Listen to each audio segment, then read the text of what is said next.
Welcome tillbaka. Tillbaken? I don't remember. Anyway, welcome to Video Games Are Hard, episode 35? Dude, your Swedish is really good. Yeah, man, I have not done Swedish in a couple days. I have hey, to do everyone. It. Oh, yeah, welcome to the show. I'm Average Trey. Good to be here. See, we were doing our pre-podcast talk, and we just it just flows, you know? But yeah. Welcome to the show. This is Video Games Are Hard, episode 35. And yes, sir. We are now, Trey has evolved into a Pokemon that can plug the podcast. Yes, and I'm glad that I can make you proud for plugging it in that Glitch Infinite run. Did you see my clip? Yeah, I saw that. I saw that like an hour after my run happened. I saw it on Discord. Yeah. Yeah, I was just like, I was so surprised that you plugged the podcast on Glitch. Honestly, what else am I going to plug right now? I'm not doing shit right now. Yeah. I'm not speedrunning anything except for Sunshine. I'm not making any videos. I'm just going to plug the podcast. Yeah. No, that's good. You plugged your own stuff, and I'm like, cool, awesome, yeah. Podcast. And then you plugged something else. I'm like, cool, podcast. And then it was like, and I have a podcast. I'm like, what? Blew my mind. And you know what? If we gained even one more viewer from that plug, possibly, if you're out there and you heard about this through Glitch Infinite, let us know in the comments below, just to see if we made an impact. Hey, I think we got like 10 subscribers. Really? Let's go. Yeah, I think we hit 1.1 thousand subscribers on YouTube. I remember to say the channel name. I was like, Sid and Trey. The Sid letter N Trey. Just so you know, it's not what you think it. You were talking about how we had Theodel last week.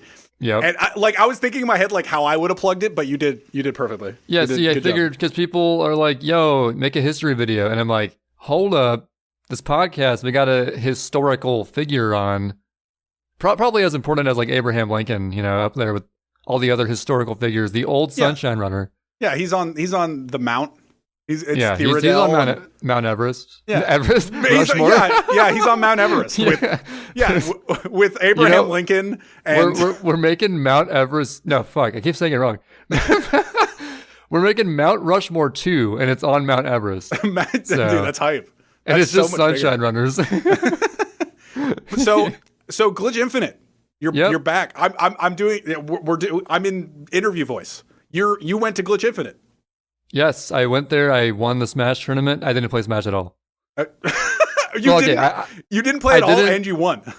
I didn't play Ultimate at all. I played some Melee with the boys, but nice. That was about it. How'd that go? It was good. Actually, crazily, speaking of historical moments, I suppose. Many, many years ago, you know Peanut Phobia, right? I do. The Yoshi. The famous, really good Yoshi Melee player. From Tri-State? He showed up. Yes. Or did you say is he? I said from Tri-State? ? Oh, yeah. That's I thought you were like questioning if wait, the Yoshi player, what? No, but yeah, Peanut Phobia. He was there. He hung out with us quite a bit. Many years ago, like at an old GDQ, we made a promise we would do a Luigi Ditto at some point. Ooh. We were going to do it at the GDQ years ago. Never got around to it though. And actually, coincidentally, at this event many years later, we finally did that Luigi Ditto. Nice. And you know what? It was pretty close. You lost. It was just one game, and I lost by one stock. No. But it came down to the wire, man. I honestly could have had him. Yeah. But he's an actual Melee player, like really, really good with his Yoshi, as I just said. Yeah. And we played some Dittos too, like me and Peanut, and then ideas and visuals, 4 of us. I haven't even turned on, since I got my new computer, I haven't booted up Melee or set it up. Flippy. It was weird playing CRT Melee again. I had to remember to hold A when selecting Sheik. Oh yeah. Because Slippy does it for you. So I was not used to doing that at all. Sheik. So yeah, anyway, I guess the part people really care about my run. All right. Or the speedrunners you met, or oh yeah, I wish I could have talked with Trihex and Cheese some more. I only saw him briefly every now and then. Yeah. Cheese was in our room one night. We played Jackbox together, a little bit. We've had Cheese on the podcast. We have many season 1, episode 18 or something. Really? It was somewhere in the teens. Okay. I forget which one. I trust anyway, you. I didn't really talk with Try. I just said like, "What's up?" to Trihex. Didn't talk much more than that though. He was like 5x things to do. Yeah, I couldn't even because he was like just getting off the commentary, and then I didn't see him that much. But like, it didn't help that I was there a day shorter than I was supposed to anyway, because it snowed. Kansas City literally got record-breaking snows on the day I was supposed to leave for Glitch Infinite, so I had to go an entire day later, and missed out on some stuff potentially. It was kind of weird getting there when everyone else was like already kind of settled in. I was like just showing up, which wasn't a huge deal, but it was just kind of unfortunate. The funny thing about the winter storm is that you sent the snaps out of the winter storm, and you're just like, "Fuck snow." I love that snow. Fuck you. And flipping the bird of the snow. And then Rat and Huffle sent out similar ones, and I was thinking of sending one. I'm like, I have nothing funny, so I won't. But yeah, it was a very Rat comedy inspired snap. That's the thing Rat would do. So. Fuck you, snow. But yeah, so I saw that snap, and I was just like, oh, lol, I don't have any snow. And it's like it was all currently melting, and I looked out my window as I looked at the snap. I'm like, not snow? Good. So I can laugh at you. And then like I think I fell asleep again, because my sleep schedule has been like kind of screwed up, and woke up and it was started to snow. I'm like, oh fuck. And the next morning, seriously, we had more snow than I've ever seen. Yeah, I was just more than a foot or something. It was snow plowed, and I sent snaps out of it. I probably don't have a picture of it like saved, but it was I could send you a picture of the pile of snow on my boulevard, and it would be impressive. How much? Yeah, so I guess on that specific day, the record was like 6.0 inches from 1893. Yeah. And we got 6.4 inches. Oh, okay. So it was over a century-old record, just fun fact. Yeah, I think we got way more. Yeah, but I mean, just for that specific day, it was kind of unusual. Yeah.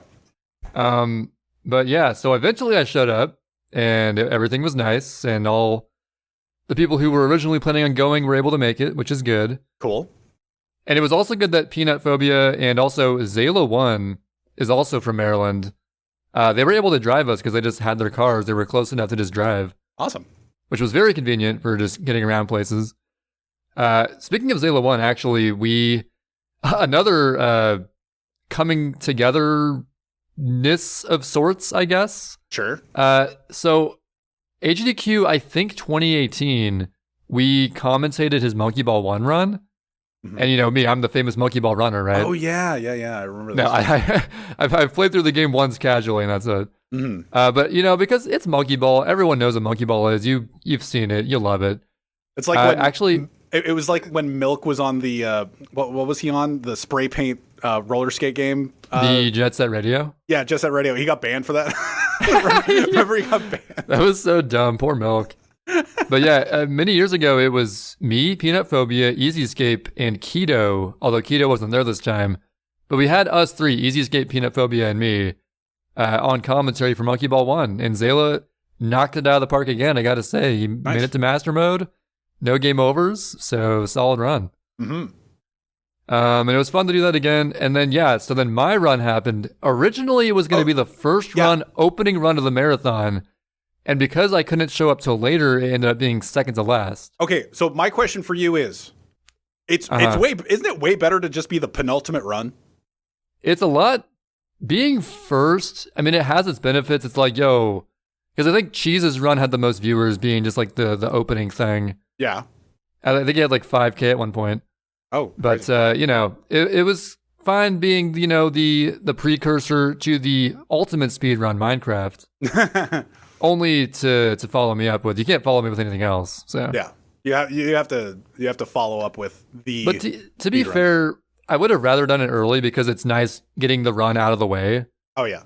Because the rest of the time I was just like sort of a little bit nervous about my run going into it. I wasn't that nervous because I knew there's like maybe like 1,000 viewers if you're lucky. There's not that many viewers. It's still like that thing of just being on stage though. It's like slightly anxiety inducing. It's also the stress of Sid watching.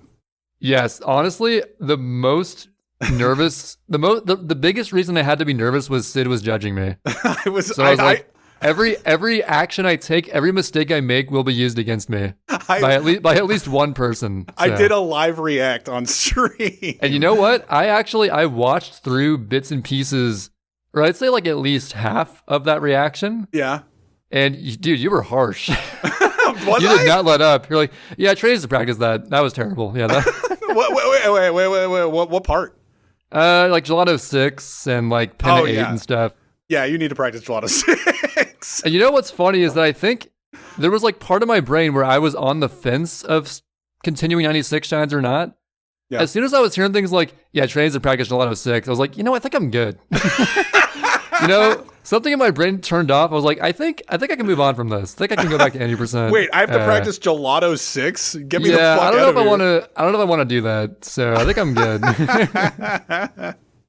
Also, yeah, Serena 3 went really badly. But trust me, my Serena 3s in recent runs have been really good. That was just a fluke, I promise. I love that you watched that too. Because I got to justify myself because I know it seems like only the times you happen to be watching Serena 3 goes terribly. It's so funny. But I have improved that gold split like 3 times in the past few months. It's been going well. It was just a bit of a slip up in the marathon nerves. I don't know. Trace, yeah, I was giving you a lot of credit for that. Like early on. Okay. Yeah, early on when you were messing stuff up, I'm just like, it's also tournament nerves. Yeah. Whatever. Like, yeah, it's like all those nerves. I can't imagine like getting a 230. What'd you get? 238? 238. Yeah. Yeah. It's like, that's really good. Good job. And again, it's not nearly as nerve wracking as GDQ. You don't have 100,000 viewers. And you know what? All the hundos went pretty well. Yeah. Honestly, I'm surprised. Like my Bianco hundo, that's probably the best it's ever gone on a run for me. Yeah. Like that was pretty clean.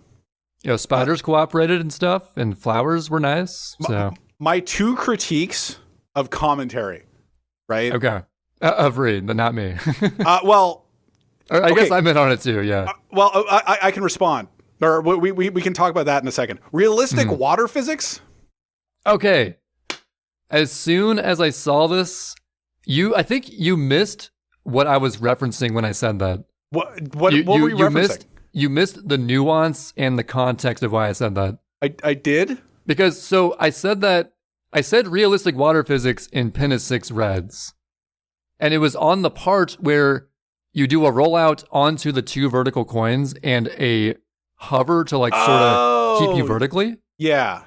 And I was referencing how like when you hover, even in a rollout, it has that realistic pushback that it would have. Yeah. Even though you think it wouldn't, Okay. That's what I was talking about. Okay. But yeah, I know it's not realistic at all, obviously. Yeah. But I mean, it's kind of cool how it has that thing where like also in like Noki 3, if you Y camera forward, it boosts you forward. That's like a realistic thing, right? Yeah. No, that totally works. It's realistic in the context of Flood making sense. See, so. Like it's interesting. Me like literally sidearm commentary critiquing because it's just like I'm not there. I've never done a commentary at a marathon, so it's like take all of this with a grain of salt. Like obviously, but so Reed said that the spiders can sometimes spawn out of bounds. In Bianco 2? They can spawn out of bounds? I don't think that's true. Yeah, I think they spawn in the same spot every time. But they always spawn in the same spot. Then they move randomly. Then they can get caught. They can get caught on something and despawn. That's why the spider on the right can like despawn pretty quickly because there's a lily pad like right there. So I don't even remember him saying that, but yeah, that's not true. And the last one that I remember, who fucking named Scumbag movement? Me. Are you sure? I will die on this hill. It was me. I remember I said it was at GDQ. I've always sort of called it that, like very loosely before GDQ, but it was really my GDQ run that cemented that, I believe. Are you sure it wasn't me? I am like 90. So when do you think you invented it? When people started doing it, and I'm like, you fucking scumbags. Okay, so I'm willing to bet there's a possibility. Sure. That I heard you say that. Yeah. Extrapolated it from that, started calling it scumbag movement. Like, okay, I got the idea from something you said, but then I possibly coined the term from that. I could be okay with this. That's probably the most likely scenario. I'm okay with this. I just like in my mind, I always thought, yeah, I invented that. I'm down to be. It was named by the team, Yes, it was just like Stray Hat. Yeah, where I was like, yo, you're here. and I'm doing this hut. Let's just add an S to it. It's Stray Hut. I'm the only person that does it ever. Yeah. And we always do no hut, so it's like whatever. So was there any highlights of the run that like stick out in your mind? I finally got Gelato 1 up warp. Totally first try, by the way. Oh, yeah. I saw that. Yeah, I think I was 0 for 3, including the time I failed it in this last run of attempting the up warp to the Shine and Gelato 1 secret. And every single time, I think I always do it like slightly too early. Yeah. Because I'm just like, I'm anxious. I'm a little eager McBeaver. I just got to get the ground pound out. It's like, oh, like a frame too early, shoot. But then I did the redemption arc. Went for it again. I said one more try to get this. Come on. I was just praying that you didn't. When you ground pounded, I was like, I think you went too early again. I was like, dude, I got to prove to the world I can do this and that it's possible. And then sure enough, I got it finally. So. I think I've only done it once. When was the last time you've done it? See, the thing is, I was planning on practicing it. Like, I was warming up for about an hour or so before my run started, and I forgot to practice that. Yeah. So I was kind of like, well, hope I get it. What did you practice? Just various things, like half 80% stuff, half 96 shine, just whatever I thought I could potentially mess up. Actually, one thing in particular, I finally learned the 100% proper way to do the high up tight ropes in Gelato hundreds. Oh yeah. I figured out exactly when to hold neutral, then up and to the right, then neutral again. And I figured out the nuance of not messing that up. Do you know the muscle memory of it now? Yeah, I gained the muscle memory for that literally in that warm up. Yeah, and then I nailed it in the run. So that's I saw you did it, and you mentioned that you were practicing it. I'm like, oh, that's good, because you can actually just stay on that rope and wait for the camera. But if you're speedrunning, you gotta go. Just go. Yeah, you gotta go for it. It's muscle memory similar to Bianco 8, where you're sort of you get a feel for where you're gonna end up when you rock it up from that rope to the next rope. Mm-hmm. It's kind of like that. Kind of like that. A little bit harder, I think, but. Yeah, I'd say it's in the cameras a lot more awkward for sure. Yeah, for sure. And so speaking of, or not speaking of anything for that matter, the TV. So it was on the state of the art, what's considered to be the best CRTs, a PVM TV. Sure. Which I guess are these. It's like this cube shaped, security camera grade, really really crisp picture quality, amazing to use for CRT standards. Mm-hmm. Which is nice and good. It was nice. It looked visually good to me. The problem was, and it only happened a couple times early on, thankfully. So, did you notice that my honey skip setup was a little bit safe and slow? Sure, but sure. Okay, well, there's a reason for that. So basically, it happened one time, I forget where, in the early Piazza Village segment, and then one time during the honey skip setup, which was kind of scary, where basically the TV... It had this weird glitchy VCR thing happen to it. Okay. Where the screen started scrolling up and I couldn't see what I was doing for a second. Oh. It's sort of picture just a VCR glitch happening for a second or two. I existed during that era. So you're old enough to know that. Yeah, I do know this. It was like a VCR rewind effect that only I could experience. Everyone else seeing the projected image and the stream didn't see it. Only I saw this. So you got to take my word for it. What about Reed? But no, Reed didn't see it either. He was just seeing what the stream would see, which is just the capture card footage. Yeah. But it was an issue with just the TV itself. Yeah. So basically, this weird VCR glitch thing happened mid honey skip setup. So I was like, whoa. whoa. I got to watch that back again to see what my reaction was. I didn't notice anything particularly odd. Okay, but yeah, I literally, mid setup on this precise ass trick, I can't see for a second, and it's a marathon. I'm freaking out. And thankfully after that, the TV, I think only one other thing happened where a couple hours in, it randomly said NTSC in the bottom left corner. Okay. That's kind of weird, but okay. Otherwise, it was a good TV, so. But I mean, no, the thing is, no matter how good the TV is, it's still... If it's a TV you're not used to, some weird things will happen. So. Oh yeah. So in regards to Reed, how far away was he from you? So he wasn't on camera. Yeah, the way they did commentary was kind of weird. I guess they didn't have room on the stage to put commentary. Sure. Except we theorized, you could make it work if you put a couch on the stage and then had him like just sit on the same couch as me, as opposed to like, you know, GDQ, you have your own seat and the couch behind you. Yeah. But it could have worked if the runner and the commentators were on the same couch, right? Mm-hmm. They could have done that, but instead they had a setup where I was the only one like in frame with the crowd behind me. And then Reed was basically to the right of me about 20 feet or so at his own like commentary desk area. Really? And he was looking at his own screen of the stream and seeing like my face and stuff on it. And you could hear him perfectly fine? Like, yeah, in the headset you can hear yourself, you can hear the game, and you can hear him. Oh, that's crazy. And honestly, I gotta say, the audio setup is probably the best I've ever had in like any marathon ever. Like I could hear him crystal clear, the game audio crystal clear. It was great. Yeah. Audio-wise. Because I remember at GDQ 2015, not so much. I could barely even hear donations at that one. Oh, yeah. So like whenever donations were read, I just like pretended I heard it. Oh, yeah. I remember actually like Halkery got kind of offended one time because he thought that I ignored his donation there.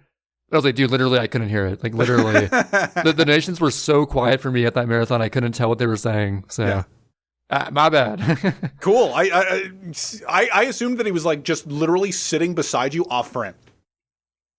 See, they set it up. I think they want you to believe it's like that. Yeah. But he was nowhere near me. I would have had to, like, I had to, like, look over my shoulder almost to see him. Did they have, like, so only Reed was there to commentate? Like, I know you were talking about potentially getting other people too. Yeah, I was like, you know, if anyone wants to join, they can feel free to. I think no one else wanted to be there for 2.5 hours. So. Oh yeah, well you know what? It's quite the commitment. It's a long category, you know. Yeah, for sure. And actually, Chrism, who I hung out with Chrism a number of times, haven't seen him since 2015. He was like, dude, I was totally thinking of like towards the end in like the last Pianta segment, walking up on stage being like, can I do this shine for you? And like, he was like, well, I didn't want to interrupt the run though, so I didn't. I was like, I would have been fine with that, honestly. Because like, at the end of the run, I was kind of losing steam. I was just like finishing it up. I was like, yeah, whatever. So honestly, like to mix it up a little bit, I wouldn't have minded. That'd be so weird. It'd be like, yeah, you know, 2015 strats, let's go. We would just like see a 2015 Pianta 5 Reds or something. So I don't know. It would have been like a little dumb, fun thing. Yeah, it would have been interesting, but I just like, what the fuck? It probably would have gone terribly. It would have been funny though. So yeah, you did get you got the fluff. Yes, the fluff interrupted me. You see that plus 1 minute Pianta 5 Reds though? Yes, I did. That was not too shabby. Not too shabby. That's pretty good. What else happened? I didn't really have any notes. I figured you would have more notes on this than me. Well, I just had Trey's run and like I reacted on stream like impromptu. I was just like, well, I just got the Serena Hundreds record. Oh, by the way, I did my last attempt before your run started, got the record. Oh damn, yeah. Yeah. Because I was grinding for like 9 hours before within the last day. 9 hours? Jesus. No, not 9 hours entirely. Like I think it was 3.5 hours before your run. And I got the record and I was like, okay, cool. I'm going to sit. I guess I'll react live to Trey's run. I hope that's okay. And then Plankton literally in the chat, shout out to Plankton Secret Formula, was literally just like, hey, while we wait, maybe you could do like 3 attempts post torches. And I was like, sure. I did 1 attempt and got the record. And then I was just like, basically okay. Plankton is the reason you got that. Yeah. And now it's let's go Plankton. Now it's slightly better. But yeah, and then I was just like, okay, I guess I'll live react and just kind of watch the run and was like, scumbag movement, fuck you. that was Yeah, I think for a marathon run it went pretty well. I think it once again proved just like how free my PB is. Yeah. Because like I had like the worst PD ever, terrible PD. I think I was like 17-10x out of Bianco. Yeah. A couple other deaths as well, like Gelato 1, Bianco 6. What else was there? Also, actually, no Sandbird death. That went really well. Oh, yeah. Nailed Sandbird. What else was there? I remember just doing the react and just for the first bit, I was just doing the commentary that I would have done. Like for Beach Shine, like you guys were like half explaining it and I was just like, well, Actually, and then I pushed my glasses actually. up. and that's basically what I was doing for the first bit. But then I was just like, all right, how well is this hundo going to go? Well, I think we explained Beach Shine well, but just didn't go in depth on it. It was more of like the nitty gritty, like reasons why it works. Yeah, I don't remember enough. And that's actually another thing is that if it was set up, going into this marathon, I didn't know how the setup was going to be. I thought it was kind of weird how it was like the commentary off screen and just like you on screen. Yeah. But I was hoping it was more of I guess like a cozy GDQ 2013 era kind of vibe. Where like the couch is there. You're maybe on the couch yourself. Sure. You're not really explaining the game so much, where more so just like random tangents and stuff. Mm-hmm. I was hoping for like that cozy vibe. They didn't really have that. It became more of just the paint by numbers explaining shit kind of thing. Yeah. But to be fair, with the format, how could you really do anything else? Like we can't just. It was kind of like hard to do anything else. Yeah, so. having Reed 20 feet away and at a commentary desk, you can't really be like, oh, lol XD. Like the only thing he was randomly saying was just like, fuck Sid. or like, Sid sucks. And I'm just like, okay. Yeah, we had occasional jokes like, the famous, okay, time to beat the game. Oh, no, I'm going to leave. I'm not feeling it. That's a classic joke. Classic. But yeah, you mean like, remember like Tofull's 2013 run where it was just, people were like dancing and just doing random shit. Yeah. Couldn't really recapture that feeling with the format. But that being said, other than that, run went totally fine. I'm fine with how it went. Yeah, I think you should be proud of it. That's not. And like then, for the first display of 96 shines at a marathon, thumbs up. Thank you. I got approval from the man himself. Let's go. Me. So I guess basically, yeah, and I already answered this. I'm not going to continue with 96 shines. I know. I'm sorry. I'm crying. I failed you. The thing is, I mean, first of all, Elden Ring, I'm going to be doing that mostly coming up. Mm-hmm. And second of all, I was like, yeah, I don't know. I just prefer the competitiveness of any percent, and I feel that drive to get a better 114. 96 shines is like, sure, I can lower the 230, but it's more stuff I got to like learn and de-rust on and stuff, and I don't know. Hey, if you don't want to play 96, fine. But if you do, I'll compete with you. Okay. Hey, I'm here. Yeah, I don't know. It's just I've never been able to. I've never been able to like tap into the caringness for that category like you have. Yeah. It's just been a thing where it's like, yeah, I'll do it for a bit and hope I get a better time, and then be like, yeah, whatever. See, I think it's because you've already done the 120. Like, I've never done 120, so yeah, you already have your long category competitive thing. Yeah, it just feels like a watered down thing where it's like, well, and I get that. Yeah, I can like beat Nanashi or something, but it's like whatever. Yeah, it's just like, oh, I got a top 5 time, and it's just like, yeah, dude. Even before returning, I was still top 5. Yeah, it's just like it does feel kind of lame in that respect, but like any percent, it's like, oh, I got top 5. That's like huge. Yeah. In 96, it's just like, oh, I got top 5. I'm within 6 minutes of record. It's like, okay. Awesome. To be fair, I did improve top 5 by like a minute, so woo, claps. That's something. Claps in the chat. And then so I forgot. I lost my train of thought. Go ahead and say something. Well, we can talk about what you decided to play on the way out there. We can talk about. Oh, right. Yeah. We can talk about. I was playing XCom 2 on the plane. Cool. Well, we'll get into that like pretty soon. I just want to say. We did watch the Smash Top 8, not from the venue though. We actually were like, it'll be a little more chill if we like hang out in the hotel room and watch it, drink some beers and stuff. Mm-hmm. That's what we did. And I remember just like, so I learned like some of the niche shit about Wario and stuff because Easy Escape used to main Wario when he played Smash, I guess. Mm-hmm. So he was like teaching us how the waft charging works and why he's such a scary character to go against and stuff.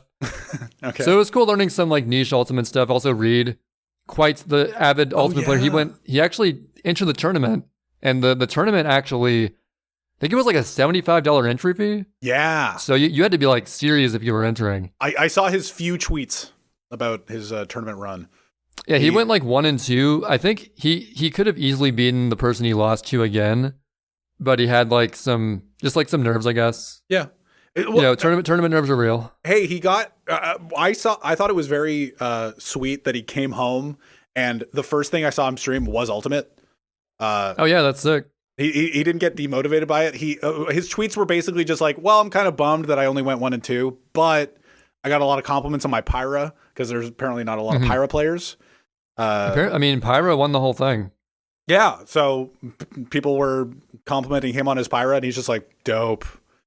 You know what? I'm gonna compete in more tri-state area stuff, but not spend $75 to go to a huge, massive tournament anytime soon. And that makes sense. You know, I often forget that Reed's origins before Sunshine was Smash 4. Yep.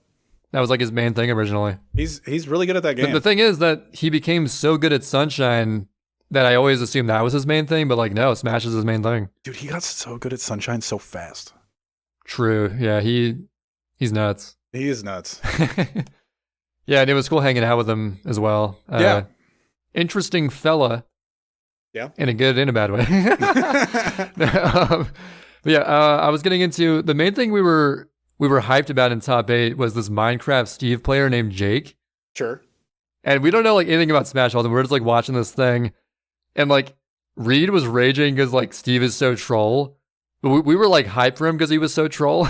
Yeah. And just like, I don't know, he would like send his mine cart at you and then like build a wall of blocks and mine behind it and just like camp. And it looked so trolly, but we were like having such a good time. Like, yeah, let's go, Jake. Minecraft Steve's gonna win the whole thing. He didn't, but we had our best hopes for him. What did he get? Do you remember? I don't know, maybe like 5th or something. I don't remember. Yeah.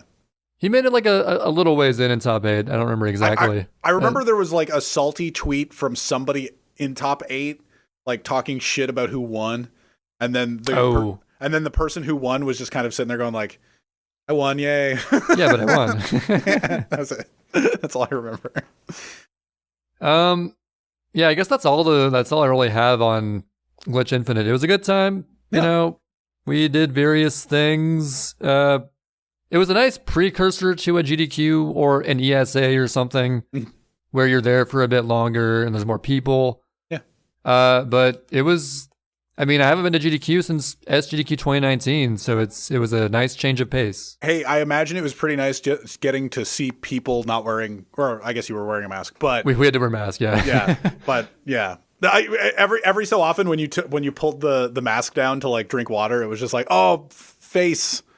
Everybody. You know, it is weird. Even like seeing my own face with a mask on for so long, and then I pull it down to drink some water, my own face looks weird after a while. Yeah. I always get that thing where like people at work and stuff, I see them 99% of the time with a mask on. So whenever I don't, it's like, oh God. Oh, what the fuck? You have a mouth? Yeah. It's like, for some reason, no one's face is how you picture in your mind with the mask on. Yeah. It's always like slightly off and it's like uncanny looking. Uh-huh. It's like, oh God, I picture your face to be this way, but it's like this way. Okay. Not saying anyone's ugly. I'm just saying it's different than like I visualize and it's weird. Yeah. I don't know if you've experienced that, but no, with you, like I know what your face looks like on like stream and all that stuff. So when you pulled your mask down, I'm just like, it looks kind of weird. Yeah, I don't know what that like. There's like an effect for that or something. I don't know, but yeah, it's bizarre when you're so used to the mask and then suddenly it's not there. Yeah, but yeah, so Glitch Infinite, good job. Woo. Okay, you do a topic now because I've been talking for a while. Well, so we so as we're recording this is the Thursday before this goes up. Trey and I have both bought Elden Ring. I have bought it. Apparently, my PC literally meets the minimum requirements to run it, which is a like GTX 1060 GPU. Yeah, which I have. That's like the literally that's the one I have. So I haven't installed it yet because I thought it came out tomorrow. So I'll install it and play it. But what I have been playing for the past week is, or not the past week, a couple of days. So for the Nintendo Direct episode, we were talking about how Assassin's Creed Brotherhood was coming out on the Switch. And so Trey reminded me that it existed a couple days ago, and I was just like, oh yeah. I'll buy it. So I bought it. Yeah, because I was curious. I was like, can you gallop in Rome? Can you skip these cutscenes? And I answered all of those questions and more, I guess. And it was the worst case scenario, right? Yeah, you can't gallop in Rome, which you just go slower. You can't skip the Desmond cutscenes.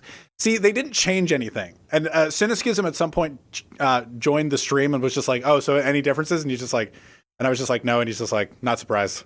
And yeah, that seems about right. I haven't booted up Assassin's Creed 2 yet. Like you can't skip. I don't think you can skip any cutscenes in Assassin's Creed 2. Oh man, why wouldn't they at least change that? So I don't I haven't booted up the Switch version yet, so I don't know if they ended up changing that at all, but probably not based on the fact that they didn't change anything about Assassin's Creed Brotherhood. But so I did a playthrough of it. I didn't do a speedrun of the Switch version. I just kind of like played it offline for a bit, figured out how rip skip worked, figured out if Nero skip and like the skips that we knew of 5 years ago when we did the Brohood race, if any of those had changed at all. And it's weird because it is slightly different from the PC version.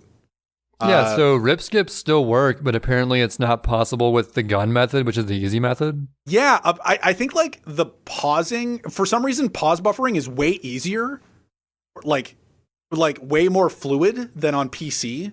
For some reason, like the loads are worse because I played the PC version the day after playing the Switch version on stream. Because I did like an actual just pseudo speed run. I got sub 5 hours on the PC version, but skipping the cutscenes. Wasn't our race just barely sub 5 hours? It was 4.5 hours. Mm-hmm. I lost half an hour to that race, but I didn't have notes. So, so the Switch version, skipping cutscenes takes so long. You're just like. You're walking and I'm just like, this feels way longer than it should. And then playing it on my new setup, like my new PC setup, oh my God, the loads are so much better. And well, that's always the case. Anything PC always loads faster if you gotta get an up PC. That makes sense. But the interesting thing is, for some reason, the pause buffering is easier on the Switch. Like it's more smooth. Huh. So like I think that might affect the gun method for some like literally pausing doesn't take. Like unpausing takes a shorter amount of time. So I think that's what makes it so that the gun method, the famous gun method in my most viewed YouTube video doesn't work. So the gun method works because the amount of fade out when it fades to white or whatever, I guess, is just the right amount to make it work. I guess. And it still works on the PC version. Like I was just like, maybe my loads are better on the PC, so it'll not work now. No, it still works. It worked first try and I was like, oh, okay, so it still works. But yeah, so it just doesn't work. But Hidden Blade, the method that I used to find rip skip initially works perfectly. Like works so easily in comparison. Like I got that's so weird. I got rip skip on Rest in Peace cutscenes that I didn't think were possible on the Switch version. Yeah, we proved it's possible on the final boss, Cesare. Yeah, you can do it on Cesare by pause buffering. Like I tried to do it on PC, but I think I literally pause buffered through the cutscene that Ezio like attacks Cesare during. And if you like pause buffer to the end of it, you can skip that cutscene. The cutscene isn't that long, but like the fact that it's possible is interesting. And the other rip skip where you kill the guy during the play, the like Jesus Christ play, that's also possible on the Switch version at the very least. I tried to do it on PC, fucked it up. I haven't gone back to test any of that stuff, but I don't know if I will. So there's no visual cue, you just pause buffer it? The visual cue is like the small snapshot that you get to see every pause buffer. So you just like, oh, he's already stabbed him. Good. Mm-hmm. Like you just have to literally watch Ezio stab somebody. And if it's just like, oh, he's done the stab animation. Okay. So the cutscenes should have already played. And that's kind of it. So it worked perfectly, but that's like the only positive. Whereas there's just like a bunch of negatives.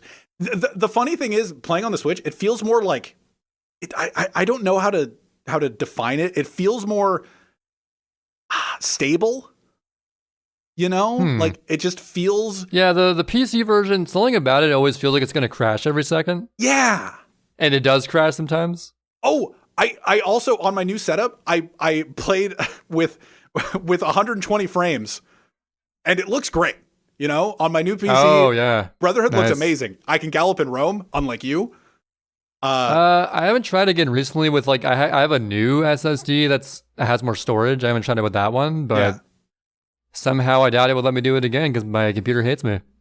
So I can gallop in Rome and all that stuff, but so I enter, apparently there's a flaw where if you don't have 60 FPS for certain points where it's just like literally the Cesare fight at the end and apparently getting to the apple at the end, there's a chance that, or I guess if you just if it's not capped at 60 FPS, you just skip the like trigger to enter whatever you're entering. So like the Cesare fight and the apple at the end.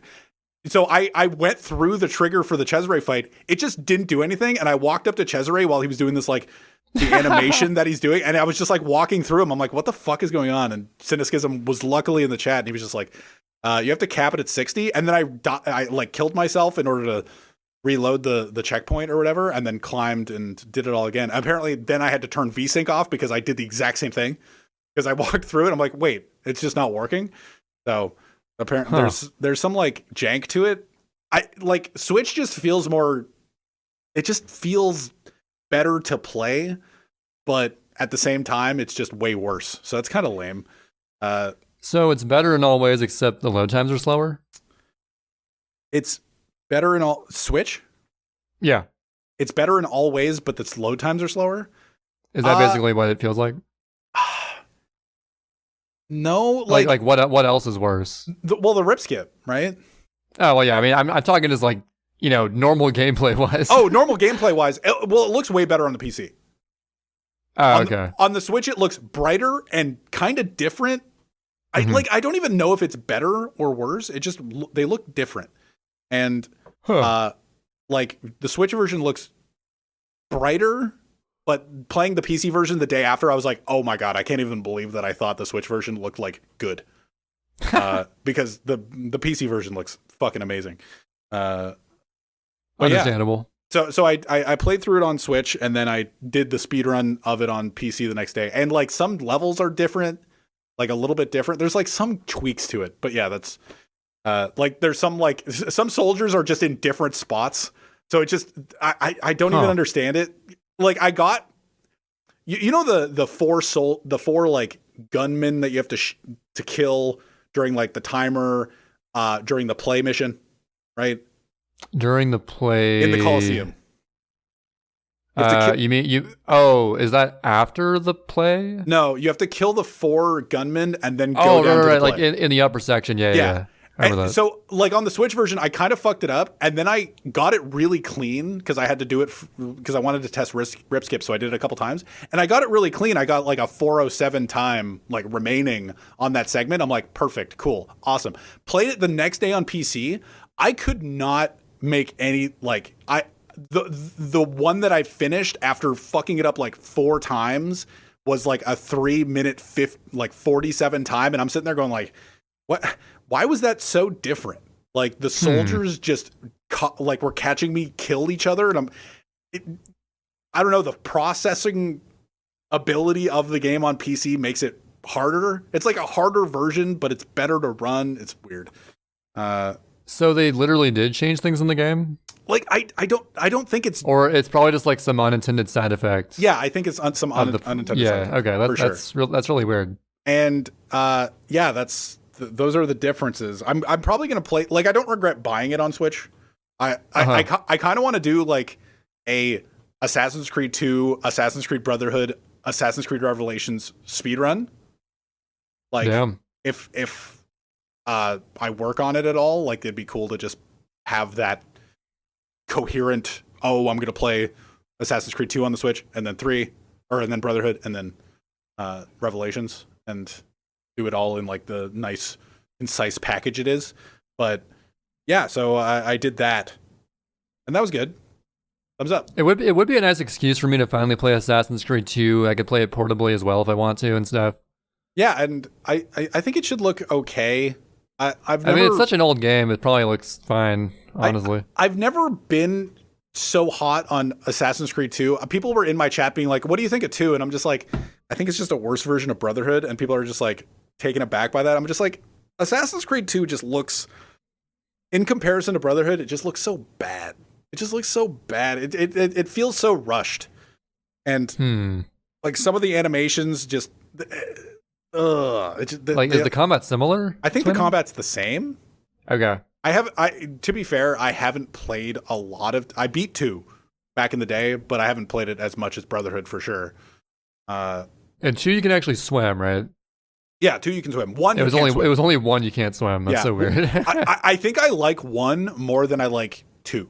I think it goes like Brotherhood 1, 2 in my and then Revelations is like I don't even really remember Revelations, gonna be totally honest with you.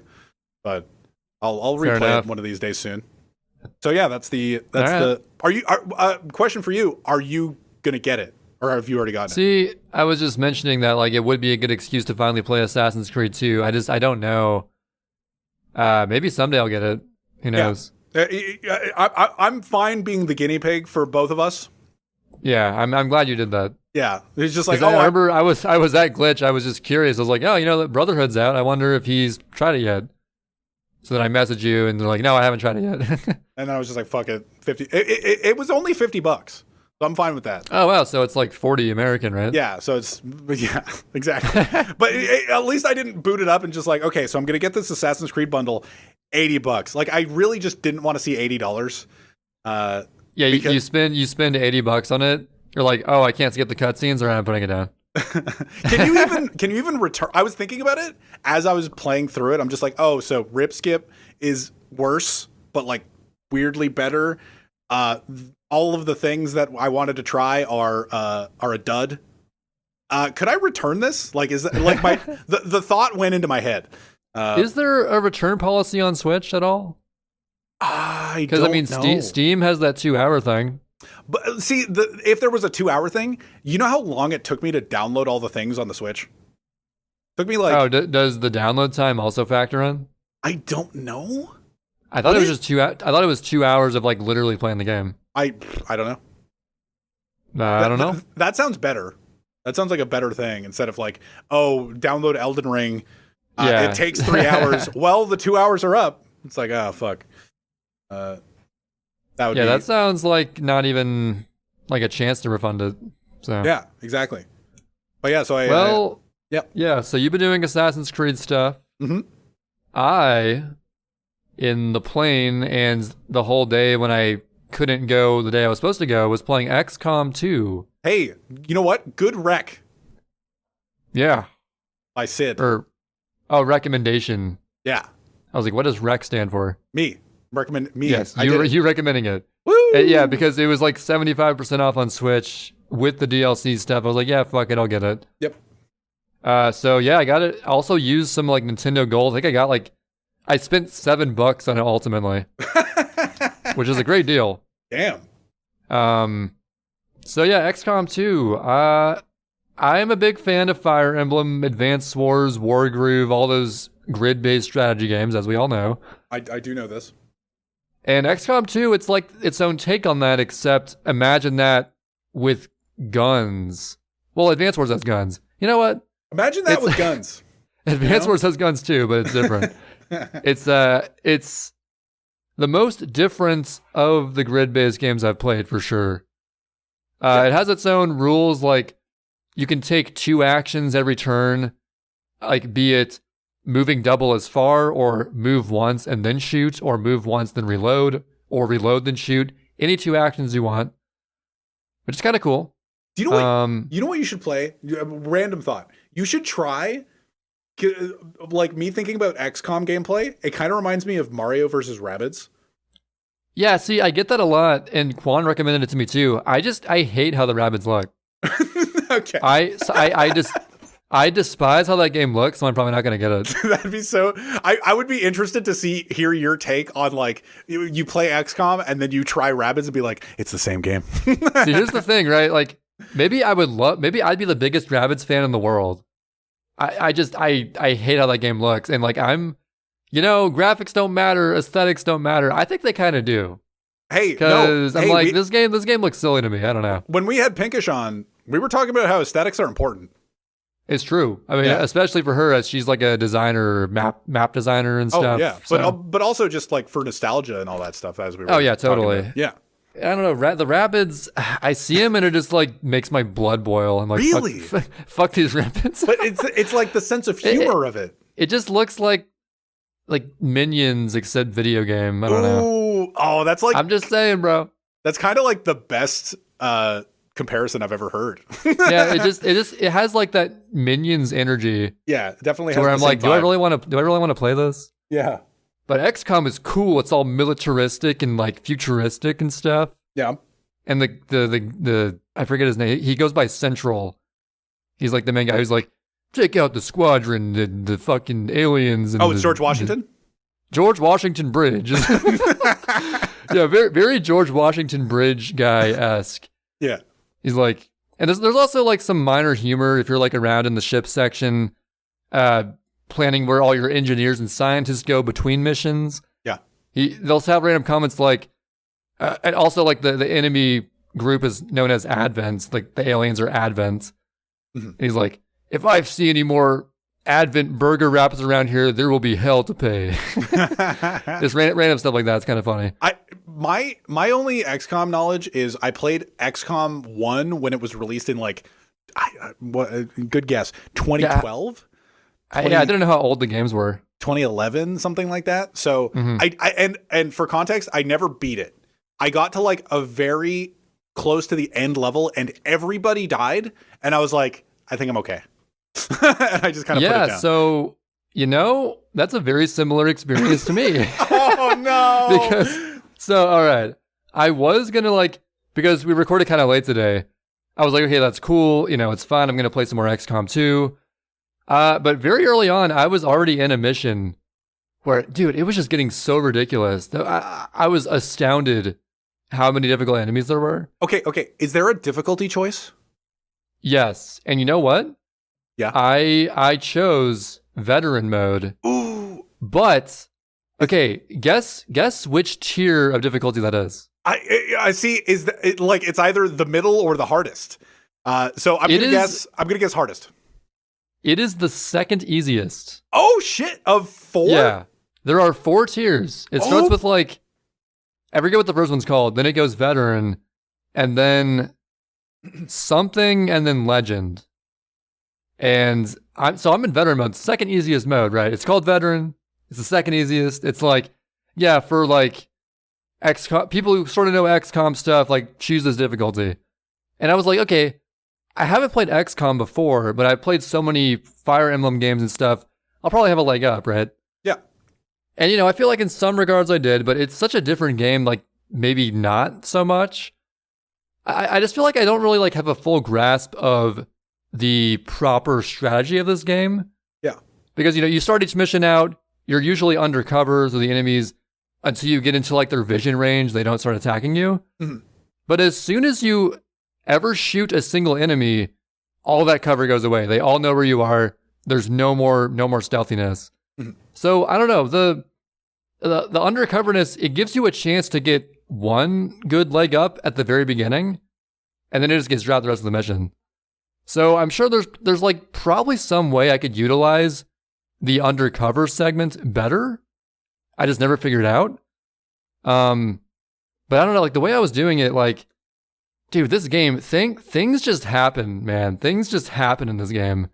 You're going along, things are going smoothly. Maybe the first enemy group comes up.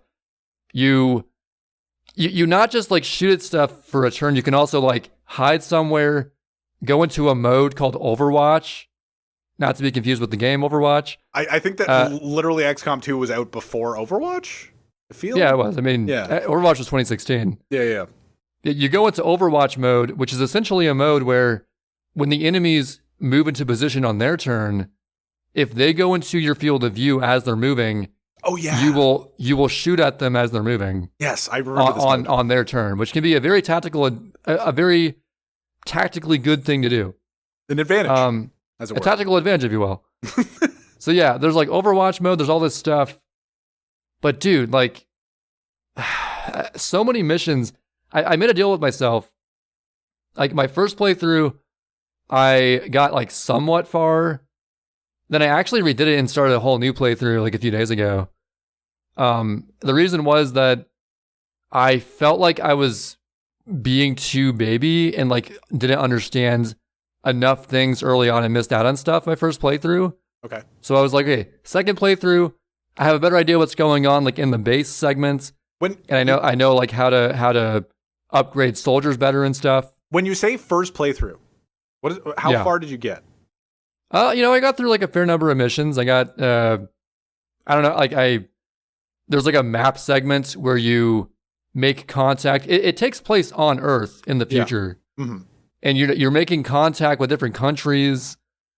And I made contact with a few countries, did a few like main story missions and whatnot. But then I was like, it's going pretty smoothly, but I want to restart because I feel like I missed out on a lot of stuff, like not understanding like the full breadth of the game mechanics and everything. Mm-hmm. Because there's like all sorts of, you can like add attachments to your weapons, build new weapons and all this stuff that I neglected to do my first playthrough because I didn't even know it existed or like was an option. Yeah. So I was like, okay, second playthrough, this time for real. I know what's going on. Let's go. And then second playthrough, this time for real. And then ironically, I think I did even worse. Oh yeah? Even knowing more. And you know what the crazy thing is, and I know this from doing 2 playthroughs or starting 2 playthroughs, you start out in a completely different part of the world. Okay. Because the first playthrough, I started out in America. Second playthrough, I started out like in Asia somewhere. Oh. So I guess they like randomized the place you start out in or something. Interesting. And actually, like the missions I ended up doing were like totally different between playthroughs too. It was like a whole new game second playthrough. Cool. So it's cool. I was prepared for like the same missions going in being smarter about it. But they threw me for a loop, and it was like totally different. I was like, oh, okay. All right. I'm not ready for this. But then, another thing is I started that playthrough with a rule in mind. I wanted to be better about not resetting for every little mistake and stuff, mm-hmm. which is very tempting to do, by the way. Oh, yeah. Like you save before a mission, you do something dumb, someone dies, you're like, I'm gonna save scum, let's restart it. You just have like this feeling in your soul that just like you feel gross if you continue. But like also, it's like I could easily go back to my save and not have him die. Yeah, but also you have this feel like the feeling goes both ways, where it's just like it's half like I should continue, but also it's just like I should go back. Like it's like it's damned if you do, damned if you don't. That feel. My first playthrough on the spectrum of save scumming too much to letting everyone die, I was a little too close to like the overly save scumming side. Okay. Which I was justifying by, well, I'm new to this game, I gotta figure out the mechanics and like how the enemies can fuck you over, so I'll save scum it as soon as something I don't expect happens. Which was a lot.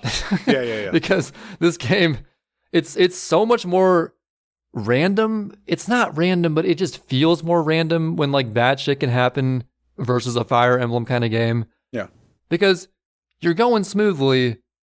Oh, I put this unit like a couple spaces too far up.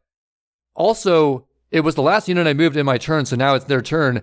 It happened to just now spawn 3 dudes who are now, they're all actionable right now. Oh. So then two guys just die because of that. That's so. See, I remember playing XCom and there was a mission at like a gas station where I like in XCOM 1, and I'm stealthily going through and then start killing the aliens, and then right like from where you start, three aliens spawned in, and I was like, fuck this game.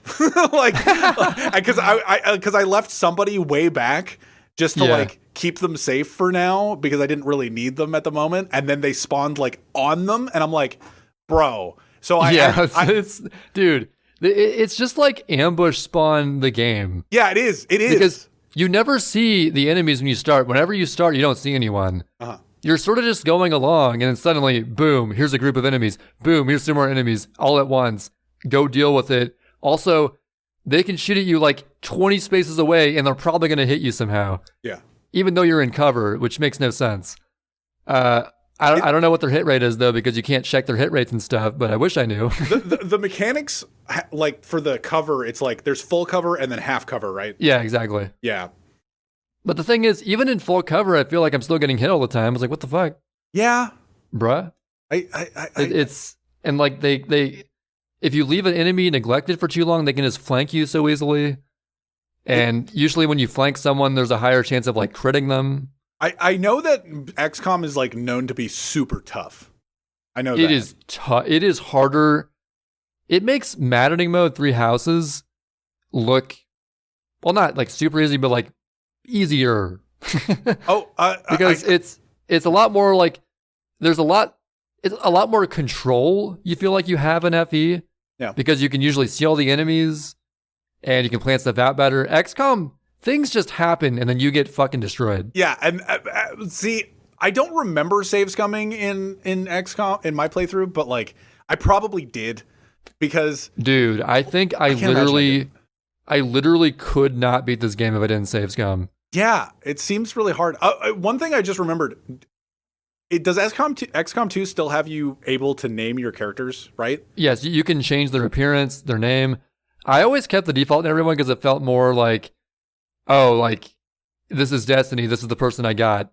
You know, this is who I'm rolling. I got, like, Jose, fucking, just, like, random names. Yeah. Hey, auto names. I'm totally down with Rudhira on our Stardew streams. We haven't done, like, customized any farm animal names, so we have, like, Snoo and Kernard and Kernard the chicken, and it's just like what are these random names? These dumbass names. My adopted child in Stardew Valley is named Jammo. Nice. So it's just like, see, this game uses real names though. wait, you don't have the sniper named Jammo? No, I don't. I should though. Bro. Maybe get like a specialist who has like the hacker ability, name him Jammo because he's jamming up the computer system. I don't know. I think I need to start naming everybody in every game that I play Jammo. I was just like, it was like, oh, what do you want your adopted kid to be named? And it gave me Snoo, SNU. And I was Snoo. just like, and I was like, nah, reroll. And it was like Jammo. I'm like, perfect. Yeah, but here's the thing is, at first I was kind of just like turned off by, well, in Fire Emblem, it's kind of cool. Everyone has a preset name and characteristic and design and stuff. In this game, they just give you random avatars that I could customize anyway. That seems kind of lame. Yeah. But honestly, when you have your squad going, you sort of gain this attachment to just these generic avatars. Like, yo, let's go Molly. Let's fucking go. Dude. Or, yo, that's, I got a guy named Jesus on my team. I think it was Jesus. It's Jesus, but I was like, yo, let's go Jesus. Yo, let's go Jesus. I had a guy named Jesus who had like John Lennon glasses. And he was a ranger, so he had like a sword and stuff. It was so sick. He was a ranger? No, a ranger. Oh, a ranger. The ranger's like the main class where you get like a sword and you can like slash people.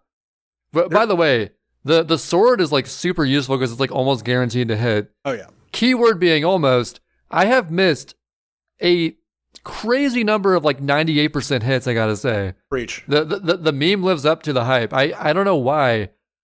I probably missed like 96% or more, like, which is like should never happen. Yeah. It's crazy. But yeah, it's just, what else do I have a few notes on this. To talk about attachment to the random avatars. So when I played XCOM 1, I was listening to a bunch of podcasts because it's when I had my old job where I just like walked for sometimes 13 hours a day and just had podcasts. I named all of my my characters people, like real podcasters. Oh shit. Yeah. So like Greg Miller, if anybody's heard of Greg Miller, he was in my game. You got Joe Rogan going around. I never listened to Joe Rogan a lot. I never really like got into it. I know that I had an Adam Carolla avatar or like XCOM character. I don't remember anybody else, but I remember having those two specifically in my XCOM games. And going to the last mission in XCOM 1, or like one of the last missions, I got so close to the end. I know I was so close to the end, but they just like all died. I'm like, I can't I can't do this anymore. Yeah, I got to a point where the enemy's power creep was just getting to be too much. They just kept getting more powerful and powerful, more than I was like ready to handle. And I went into the second playthrough with the mentality of, if I will continue going with a mission, I will not save scum until at least 2 people die. Oh yeah. I will keep going. I will let 1 person die. But I will have the most that can die in 1 mission is 2. If it's 3, I'm going to save scum it. Yeah. Because that's just like too many. So I've had missions where like I could have saved scummed it and like kept everyone, but I was like, oh, that person died. Only 1 person, though. I'm going to keep going. It's kind of cool. There's like this other section in the ship for paying respect to those who died. You can like see, oh, lived this many days, killed this many people, yada yada. Speaking of which, the ship section has a big learning curve as well. There's like so much going on that in my first playthrough I missed out on because there's like so many menus and things. You got to like recruit engineers to clear out alien debris from rooms. You got to make those rooms into things like maybe a power room to power up more rooms so you can make more rooms, or a room you can contact more regions with by like, I forget what it's called, but you can like do various things. Mm-hmm. Or maybe like a guerrilla warfare training room to train up rookies into specialized classes. All these things going on. Then you got to like hire scientists to speed up research, and you use research to get new items, and the items can be used in combat, and it's like so much going on. Beyond just the mission structure of just actually doing a mission. And then even then, like it has a time passing system where you can waste more time not doing main missions if you want. Like, oh, I'll spend 5 days picking up this supply drop and then like 6 days gaining intel from this other thing. But the more time you waste not doing missions, the aliens are building their stuff as well. And I don't know what happens if the alien time limit reaches the cap, but there's like this Advent project meter going up. And if you take an actual mission out, it goes down. But like otherwise, just wasting time doing stuff, it goes up. So it's like you always feel this time crunch going on. It's like, okay, I'll get like some supplies here, but now I got to do a mission. So, and I got a random thing.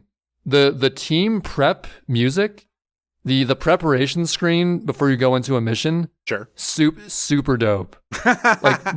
I don't know why, like the music like pumps you up. You see your squad there. You're like, oh yeah, I'm going to use the shotgun instead of the assault rifle. Oh man, here we go. I don't know, like, really well done on the team preparation music and like the feel of it and stuff. I'm gonna give Greg Miller a shotgun for this mission. Oh hell yeah! It is funny because Greg Miller is like a game reviewer.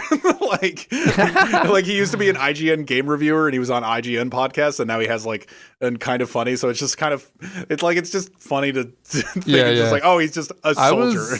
I was way too lazy to name each individual character, but if I did, I would probably just name like random speedrunners' names. I don't know. Like that's what I was imagining. I was just like, which one did you name Sid? Like that's what I was asking. Let's go Trihex. And then a minor nitpick is that if you kill an enemy, like if the last enemy you kill in a mission drops an item, unless you're in the item pickup range, you can't get it. The mission just ends. Yeah. So I've missed so many items from it being an enemy I killed last, and it's like, good job. Good mission complete, everyone. It's like, no, I want to get the item. No, don't finish it. I want to pick it up. Don't complete the mission. Shouldn't they just give it to you in like a post-mission thing? No. You know, they might give you the item automatically. I don't know, actually. Oh, okay. This might be a false nitpick. But either way, it's a game of high highs and low lows. When you're kicking ass and you're going through a mission smoothly, you feel so sick. Yeah. But then the next mission just around the corner, you get fucking annihilated. Isn't that just like turn-based strategy overall, though? Like, but in this game, I get owned so much more than any other game. Yeah, XCom, is super fucking hard. I feel like there's no way to not get destroyed in this game because you don't know what's going to happen. You don't know where the enemies are, or where they're going to show up. People just show up randomly, and you're either ready or you're not. Mm-hmm. And they're so punishing. If you leave a single enemy alive, sure, they might be like 25 spaces away, but they can just like do a random pot shot and still manage to hit you somehow, just like by dumb luck. Yeah. And like they can crit you from that far away too. You can just lose a unit from a weak enemy existing opposite side of the map totally out of your control. Yeah. And okay, I guess the main thing that really led me to the edge and why I quit my current playthrough. Okay, so you quit your current playthrough. Yes. My ego was too big to lower the difficulty. Yeah. I was like, I could difficulty down to the easiest one, but you know what? I'm too cool for that. I'm going to stay on veteran. That is crazy. Even though I'm probably not good enough for veteran. There's 4 difficulty tiers, and yes, and the second one is destroying me. Yeah, you were considering going down to the easiest. I am very curious how higher difficulties are even possible, to be honest. That's not it sounds like Back 4 Blood. I'm pretty certain that there's got to be like some crucial strats that I'm missing out on that I'm like not doing to like approach missions with. Yeah. There's got to be like some secret sauce I'm missing out, because it's the way I'm doing it. It's like so fucking hard. XCom 2 God hard runs. Dude, the second hardest mode is God hard. I don't even know what's beyond God hard. Goddamn. God hard 2. But yeah, so the thing that really made me lead me to just like give up, there's a boss enemy, and I've seen a few boss enemies, but goddamn, there's this guy. He has like at least 30 health, like a ridiculous amount of health. How much is like how much like is a ton of like like anywhere from the weak enemies have like 3 and like the strong ones have like 15 or something. Okay, because when you're just like, oh, he has an insane amount of health, 30. I'm just like, oh, that doesn't sound okay. like So when you the numbers for stuff is like very low in this game. Yeah. Like your money, like 200 supplies is a lot of supplies. Yeah, the bones are the money. But the bones are their money. But yeah, so like a grunt enemy has like 3 health. Yeah. But like your main weapon will do like 4 to 6 damage, like a random amount. Mm-hmm. But this boss, he has like 30 or 40 health. It's like a crazy amount. Yeah. Plus armor, which you got to break down armor like with grenades and stuff to let them lose more health, I guess. Uh-huh. But yeah, this dude, it's like a mutated version of, I guess I'll just call it like a bio lizard looking ass. I forget his name, but like the default version of that enemy is already tough enough, but this is the boss version of it. And these boss enemies, unlike regular enemies, which only move when it's their turn, like you move all your units, turns over, they start moving all their units. It's like the typical back and forth. This boss enemy, every single action you take, he gets to do something. So you move 1 space, he gets to attack. You attack him, he gets to attack. Wow. You do anything, he gets to attack. I have literally no idea how to not get fucked in the ass by this guy. Because so what are your options, right? The option A is going balls to the wall, just only attacking. Okay, I will shoot at him. Oh, what's this? He ran over here, ground pounded 2 guys I have next to each other. They both take, I don't know, they lose half their health in like 1 shot. All right, so I guess I'll move one of them back to get him out of there. Oh, he gets to move again. All right, he just killed that one guy. Okay, I guess I'll just shoot at him again. He killed another guy. I don't know. It's like ridiculous. Like, I don't know what to do. I'm like visualizing the boss fights from Darkest Dungeon and like a tank from Left 4 Dead.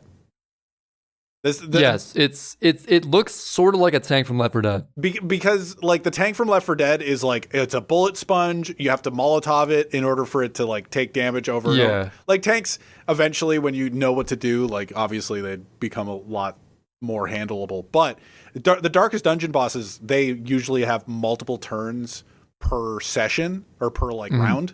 So that's what makes me think of that. But like, so in my mind, and I'm a pretty tactical person, I have literally no idea what they want you to do. Like, how do you not kill anyone? Like, running away is not an option, because as soon as you move 1 person, he gets to move. And you have like 5 dudes to move around, so you can't just run away. He will always outrun you. And then shooting at him, he has so much health, it'll take like, I don't know, 10 times shooting at him to like even maybe kill him, assuming you don't miss. Uh-huh.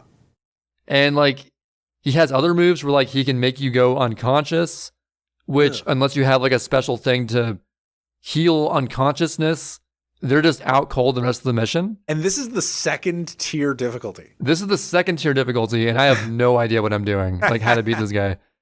And it's a boss where he shows up one mission, you do like 1/3 of his health, he creates a portal and then runs away. But then he shows up in a future mission with that much health left. Uh-huh. So I encountered this guy like 3 different times. And by the time I killed him, I think I lost like 4 or 5 units to him, just this one guy alone. Yeah. And then it was the rest of the mission as well had like the enemy variants of that boss, multiple coming at me. I was losing hella units. I was like, fuck this. It's too hard. I think Steven's sausage roll has met its match. I was just thinking Steven's sausage roll. I think XCom 2 is harder than Steven's sausage roll. I finally found a harder game. Bro, I can't believe it, but it's happened. I've just figured out what our next top 10 is. The hardest games? Hardest games. I mean, I always kind of had that idea, but I was like, I don't know. But yeah, possibly. Yeah. Yeah. Mm-hmm. So yeah, bottom line is, next time I play this game, I'm going to lose my ego, play on recruit or whatever, just see what happens. I'm only going to save scum. I'll have my own rule of thumb where like, I won't save till like 2 people die or whatever. Yeah. Or maybe I will do veteran and save scum more. Either way, I don't know. We'll see. Yeah, it's a tough game though. You'll figure it out. God, I can't, like, I was shocked how hard the game was. Yeah. That's crazy. No, that's crazy. I was thinking of Steven's sausage roll. I have my Steam library open and it's on. Oh yeah, I guess you can still play that game. Yeah, I can still play it. I still need to play it. I only have 4 missions done, but I was thinking of just like, well, you're wrapping up with XCOM. I was thinking about like what I've been playing. And you got to really be in the mood to spend a lot of time on a puzzle to play that game. Yeah. So like, fair warning. So I beat Relicta, right? Uh-huh. So I've beaten the game that I was. Oh yeah, I gotta play that too. Yeah, I beat the game that I was talking about last guestless a fair bit, and it was the gameplay footage. So I've beaten that, and I feel like I should give Steven's sausage roll a second go, but unless if you're puzzled out whatsoever. Well, Elden Ring. Yeah, Elden Ring. There you go. And we got Elden Ring. I would do Elden Ring and then Steven's sausage roll. This is my gameplay stuff right now. I'm playing. On stream I'm like Brotherhood lately. I beat Relicta. I need to play through Hollow Knight still. I need to like continue my Hollow Knight playthrough. I haven't really played it in a week. Yeah, so I think it's becoming apparent, especially for me, I am going to have to take a sunshine break to get around to all these games. Yeah. There's simply too many games. We're going to play Control. Yeah, Control. Oh my God. Neo. Dude. I think I need a break from the 80% grind, the King Boo grind. Focus on these casual games. Actually, speaking of which, I'll let you get to your thing. I'm hoping I can stream Elden Ring. Yeah. I want to stream it, but I'm afraid my PC probably can't handle it. Yeah, that sounds shitty. Because considering I meet just the minimum requirements, imagine doing that and streaming it. Yeah, just buy a stream PC. It's probably going to lag to hell. So I think if it does, I'm not going to stream it, but we'll see. I'll test it out. I'm going to try streaming it. I will attempt it, and if it's a laggy mess, I'll be like, yeah, sorry, guys, I'm not streaming it. Bye. I'm going to go play Elden Ring offline. Bye. But in addition to that, I've been playing Sims 2. Actually, I've actually set that up and started playing it a little bit. It's you have your own house, your own family and stuff. I've just been playing the premates. Not gonna lie, I have no idea exactly what you do in that game. You play as characters and establish like. Basically, you just play through the established. Or I've been playing through the established characters in like the towns and establishing like headcanon in my brain for like, how would he react to this or like. Oh yeah, and it's been nice to like just casually play. And I've also been playing a game called Dorf Romantic. And oh yeah, the romantic Dorf game. Yeah, I streamed it like a little bit one time. And I've been like picking at it. I played it, I think this morning for like 3 hours, just trying to like beat Rutira's score, actually. Not trying to, but like I did beat it, Pog. Nice. But it's a really fun, like, casual, just it's a hexagon game where you're placing a bunch of pieces and trying to get like a row of houses. Like you get like a house requirement, and you just like, oh, it needs 3 houses, so you like connect 3 houses on like a string, or it needs 12 houses, and you connect piece by piece a bunch of houses in a row, and then you get the requirement, and then you can like rivers and trains and make the whole like land, like the priority isn't to make it look good, but part of it is just kind of like, oh, I want to put it there because it looks kind of good, but at the same time I'm trying to get a higher score. You're just placing stuff where it makes sense till you're not able to anymore? Until you're not able to anymore? Or what's the fail condition? You have a set number of pieces you can place. And it's all randomly generated, but each requirement that you like succeed, so like the 12 house requirement, when you succeed in that, you get 5 pieces. Okay, so it's when the pieces run out. It's when the pieces run out. And okay. And some requirements all have like, then you need to shut off the like tap of houses. So like you have to shut it all. You complete 48 houses, for example, and then it has a requirement to shut it or like close it off from more houses. So you just have to block off all of the houses or all of the pieces that are open to like, I don't know, to putting more pieces there, so that you get 5 more pieces. So you have 5 pieces for completing the requirement, and then 5 more pieces for closing it off, and so that you can't add any more houses to that like set. So it's like it's interesting to like think up strats for it. Somehow it's like it takes like 40 minutes or 50 minutes to play through one session of it. So if you want to do like multiple sessions, it's multiple hours. But I've been like picking at that game, which has been kind of it's just a nice chill, like, oh, I'm just kind of sitting. I don't really want to do anything. Fuck it. And then you also still have Sunday Stardew Valley, right? And I've been playing Stardew Valley with Rue every Sunday. And but Relicta I finished. And I kind of want to talk about Relicta a little bit, give my like Dark Souls review, you know? Your Dark Souls review of Relicta? Give my Dark Souls. Well, you reviewed the Dark Souls games. And I haven't really beaten a game lately to like review or anything like that, other than like Vanquish, I guess. But that wasn't lately at all. All right, so give your Dark Souls review of Relicta. Give my Dark Souls review of Relicta. Let's go. It sucks. So compare it to Steven Sausage Roll. Like, I think Steven Sausage Roll, the reason that I don't like Steven Sausage Roll is that you can't like trial and error it, right?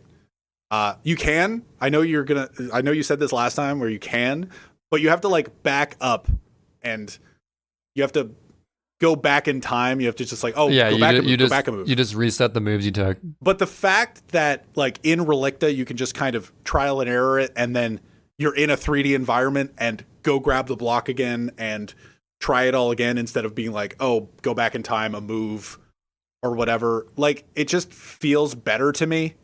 I just like that a lot more than just this strict, I guess, not board gamey style of Steven Sausage Roll. It's the same thing as Baba Is You. Yeah, it's like that, but I just got stuck with Steven Sausage Roll too fast. That's why I want to give Steven Sausage Roll another shot. But it's a game where you really gotta be patient and give it time and be like in the mood to do puzzles. Yeah, I'm looking at my playtime right now. I have 80 minutes of it, and nice. That's not very much. Like, it was also just kind of on in the background as well, so it's not like 80 minutes of pure gameplay. It's also a game that I wouldn't do a lot of in one sitting. It's like good in short bursts. Yeah. So. Well, I feel like Relicta actually is kind of like that too. It's very good in short bursts. Like, you get through like 3 puzzles and you're just like, I'm kind of puzzled out. You know, you get to a new bit. You're trying to. I feel like at some point, the puzzles are interesting and it's nice. It's satisfying to get them. But at some point, I was actually just kind of doing the puzzles to get to the next part of the story, which is interesting.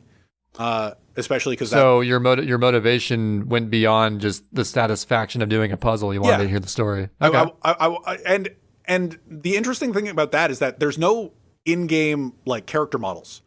Really? So you never see your character. You never see your character. You see like a picture of her face on like a FaceTime call with her daughter, but like when I say a FaceTime call, it's just like our profile pictures on Discord right now. Like, wait, so in the Witness, you only see your shadow, right? Yes. Okay. And no arms. Well, and you see, if you go to the secret ending in the Witness, spoilers, you see the person's hand. You see the. Oh my God. Yeah. Have you seen that? You've seen that. I've seen it in Joseph Anderson's video. Oh, okay. I didn't get it myself. I did like everything in that game except for like the whatever secret stuff. Hey, it was fun to do. There's like a little puzzle in that side area. You turn on a light with it. Turn on a light. Turn off the light, and then you turn on the other light. I beat the music box part. That's all I care about. You beat the music. You beat the tunnel part faster than I did. Way faster than I did. I'm insane. But yeah, with Relicta. So the story kind of got me right away. Pretty like soon after it started. The box puzzles, if you watch the gameplay from Last Guestless, it took me a while to like get like a firm grasp of everything. Like I was good at it was satisfying to like put a block down, turn off the gravity of it, because the mechanics of the game is so that you can turn off the gravitational pull of like the world, I guess. You can just turn off gravity for the block so it can just kind of float through the air where it's at, where it's propelled from. So if you have something on its right and you have it force away from it, then it'll just slide. And if you have something below it and change the magnetic so that, or the magnets, whatever, so that it flies up in the air, it just flies up in the air, like just without any pullback at all. So you have the ability to change the what word am I looking for? The magnets, the magnetic pole. Yeah, the negative and positivity of these blocks. I'm thinking orientation, but it's not that. The poles. Whatever. You can change the negative and positive of both blocks. Polarity. Polarity. Thank you. Polarity. Yeah. You can change the polarity of the blocks, and you can turn off the gravity, and that's the mechanics. Like that's it. Okay. Sounds cool. You go through. Like other than that, like that's the mechanics that you can put onto the blocks. But other than that, like in each like the areas change. There's different mechanics that are introduced to you with things that are in the environment, rather than, you don't earn anything like Metroidvania style. You don't get another ability way later. You get your polarity shifters, and then you get in like the second area, you get the gravitational change, and that's it. So it's like in Portal, where you get the portal gun that can shoot one kind of portal. Yeah. Then the one that can shoot both kinds, like pretty early on. Yeah. And that's it. And then other than that, it's just the puzzles. And Portal is like a very apt comparison for this, because it is a block puzzle game. This is just picturing this game, I'm just thinking of Portal the whole time. This is just block puzzle game, and so it's just like Portal without portals. Yeah. And you can change gravity, and you can like ride the blocks. The funnest thing in this game is that it requires you for some puzzles to jump on the block, have it like mount itself on. So there's like pads that you can actually change the polarity of too, or like so that have like blue polarity versus red polarity, and red sucks to blue but forces away from red. You know, opposites attract.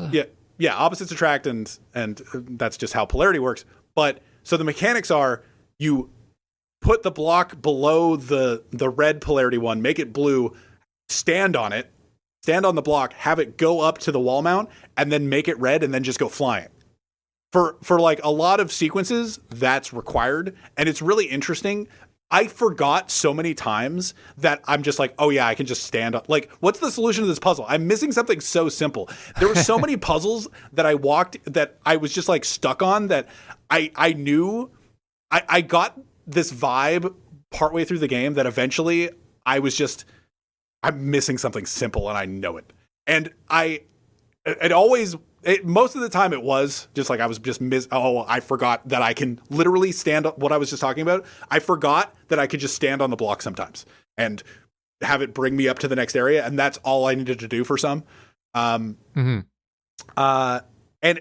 like it's not like Luigi's Mansion 3 where you walk into the room and just do the trial and error.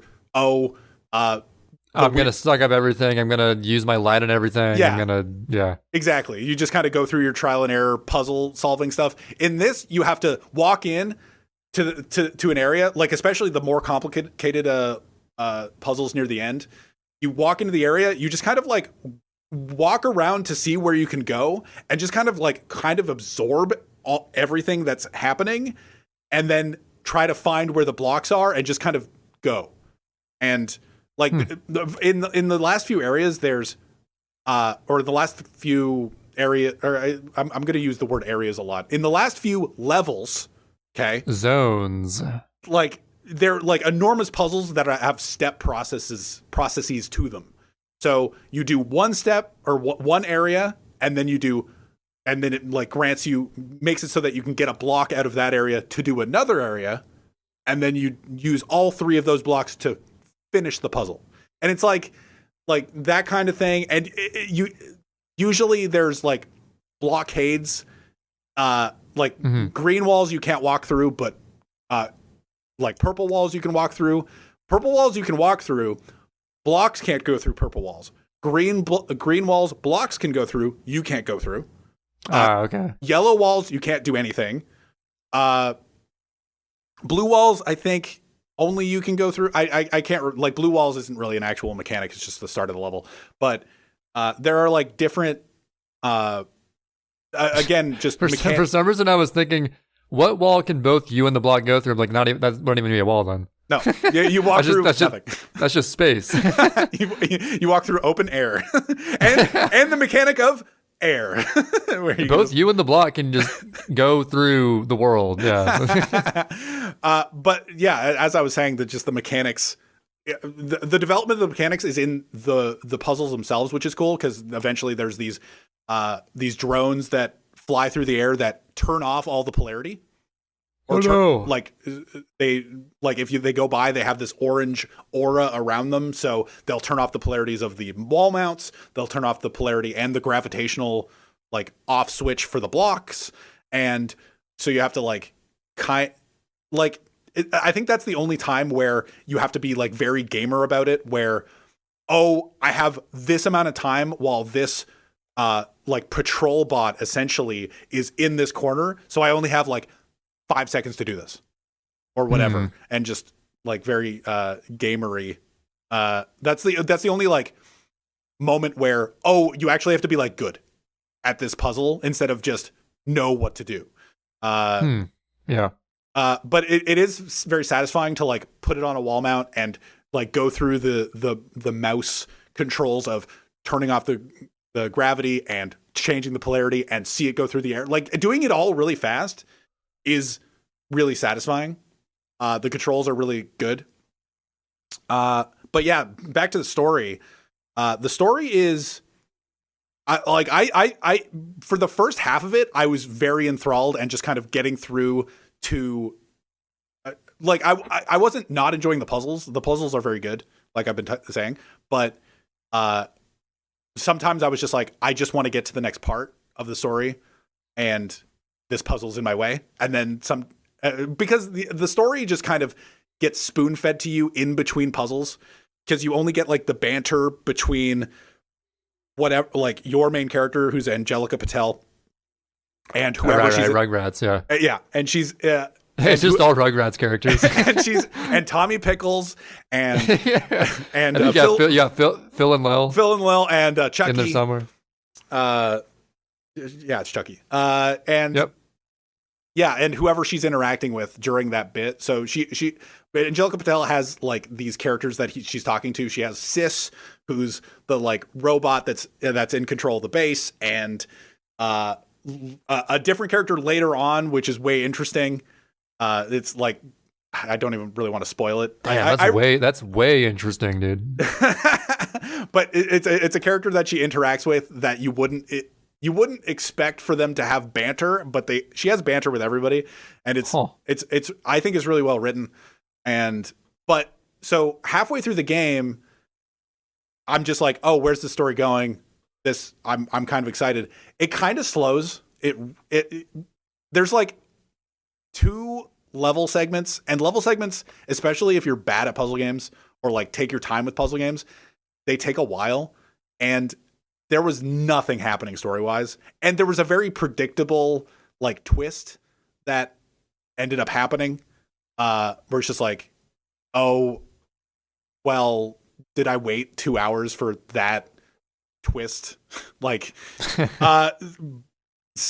but I did enjoy the banter, and the first half of the game was very, I appreciated the story and stuff, but then it slowed to a standstill, and then it got kind of interesting at the end, and then you have like a choice in the end, which is really cool. Ooh, your choices really matter. Hey, the one choice that you make in this game super matters. And I made the obvious choice of to marry the good guy. Yeah, I was marrying. I was marrying the Relicta.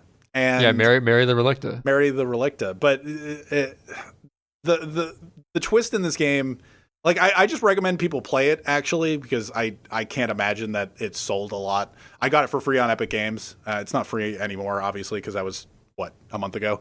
But I think for me, like the reason I downloaded it was I saw the trailer for it on Epic Games when it was just like, oh, download free. I'm like, oh, what was this game? Because I look at all the trailers, and it's just like, oh, it's a first-person puzzle game. Oh, I like The Witness, you know?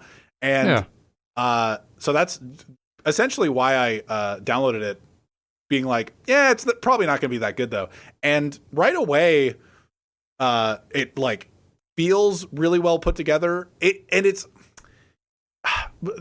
when I say really well put together, it's interesting because the mechanics, they give you the ability to just kind of shoot the shit, right? So when I'm saying with Steven Sausage Roll, it's like, oh, it's very, very strict in what you can do, Steven Sausage Roll. Yeah. In Relicta, you can, I imagine that if there's a speedrun community of this game, I haven't looked into it, but they could probably do some mad shit with the mechanics. I'm just picturing Breath of the Wild launching with a cube now. Exactly. But like there are invisible walls around, so it's probably not like insane. It might be insane, though. It might be insane. Yeah, some games you wouldn't expect to be broken. You see the speedrun, you're like, God damn, this game's broken. I definitely did. I did at least 2 missions wrong, or two puzzles the wrong way, because there, like in it, I talked about it last guest list where there was the one, there was a whole room where you had to, it was dedicated to you getting the blocks out, the 2 blocks out, instead of just having the one that you enter with. And I did it wrong. I didn't use one of the wall mounts. I didn't use this whole area that you were supposed to use. And then just, it kind of worked, and I got them out, and I was like, okay, well, cool. And I just whatever it takes. And I think I did that a couple more times. I wasn't like oh, well, I did it wrong, I'm going to go back and try to do it right. Nah, fuck that.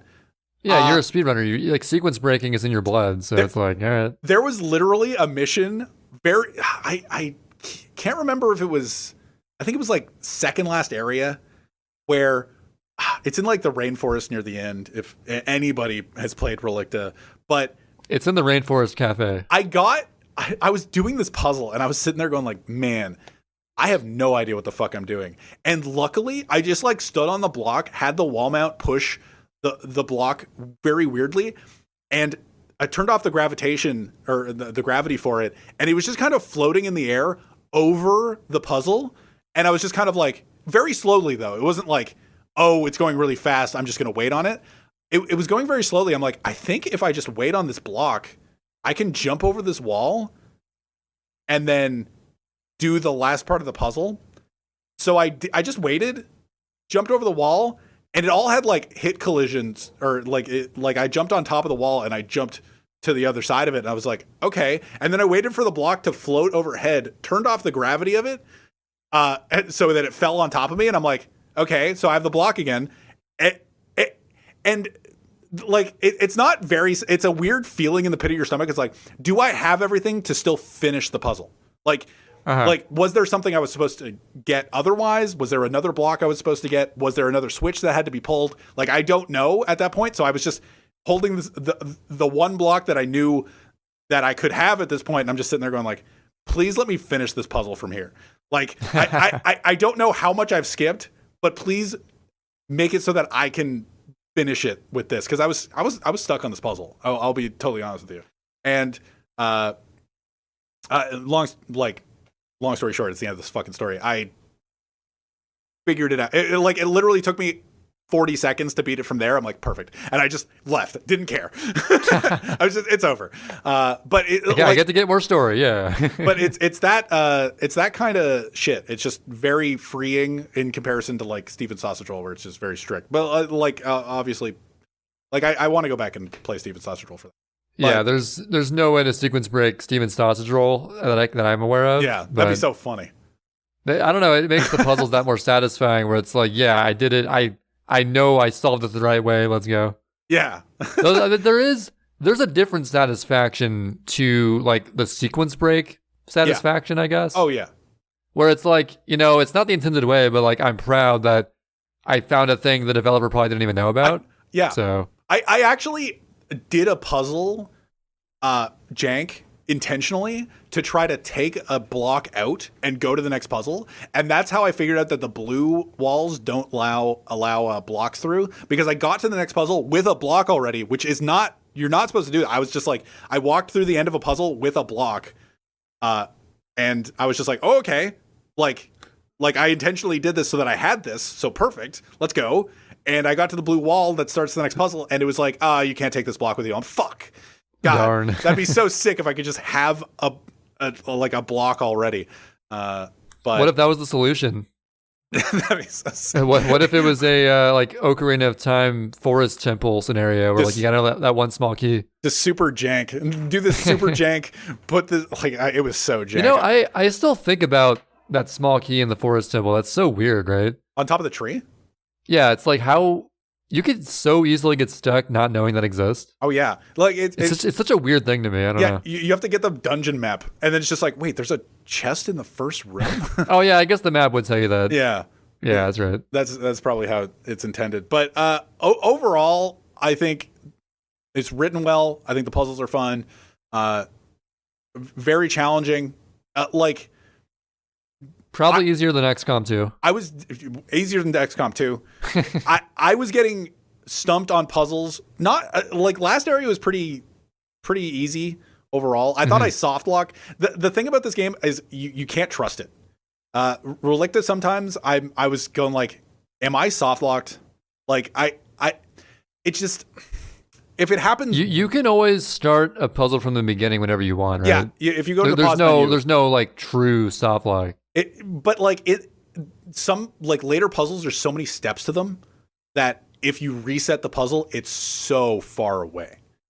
Ooh. So like there was a moment where I thought I had soft locked because I literally just dropped a block somewhere, and I was like, fuck. Do I have to restart? So I mean, that is kind of a negative thing where Steven Sausage Roll, you can always undo no matter what. Yeah. There's no undo in this game though. Yeah, well, like I was watching, I've been watching a lot of Joseph Anderson lately, and good YouTuber. And one of his critiques of, I can't remember which game it was, but it was just like, because like establishing distrust with a game. I don't remember what his exact phrasing was, but like if something jank happens one time, you can't like trust it like implicitly for the rest of the way. So in the back of your stomach, you just have this feeling like, am I soft locked? Like, yeah, it just doesn't sit well with you. And that happens that happened a few times with Relicta. And, yeah, there's just like a little bit of jank to it, but well written, puzzles overall fun. definitely some jank to it. I knew I was never going to see. This is the best compliment I can pay to a story, right? I knew I wasn't going to see a 3D model of like a human being, but I felt like everybody existed. Huh. So, like, that's the biggest compliment I can pay. I think if you're into puzzle games, like all of the reviews just kind of say, if you're into like puzzle games and just kind of getting stumped and stuff, they're great. 7 out of 10. And oh man, you would think I love getting stumped with how much I get stumped. Oh man, let me tell you. But I'm a stump lord. if you like puzzle games like this, you'll like a puzzle game like this. And it's just like, yeah. I think it's slightly better than a 7 out of 10. I think it's well written. This is my first review other than Vanquish. I think I gave Vanquish like a 7. 7 better than Vanquish? I think it's better than Vanquish for sure. Oh shit. It's definitely better written than Vanquish, but Vanquish has really good like shitty written lines. It's like really good memeable lines. I don't know if any of Relicta is super memeable, but I think it's very well written. What do I give it out of 10 though? 8 out of 10. It's a good game if you like this game. Not enough water. Boom. There's your review. I think I would give it an 8 out of 10. Because like the jank, sometimes you just feel like sick, where it's just like, am I stuck? Like, am I able to finish this puzzle anymore, or do I have to restart this whole thing? That happened like a few too many times. And is it to where like you would probably forget the first steps you took in the puzzle? No.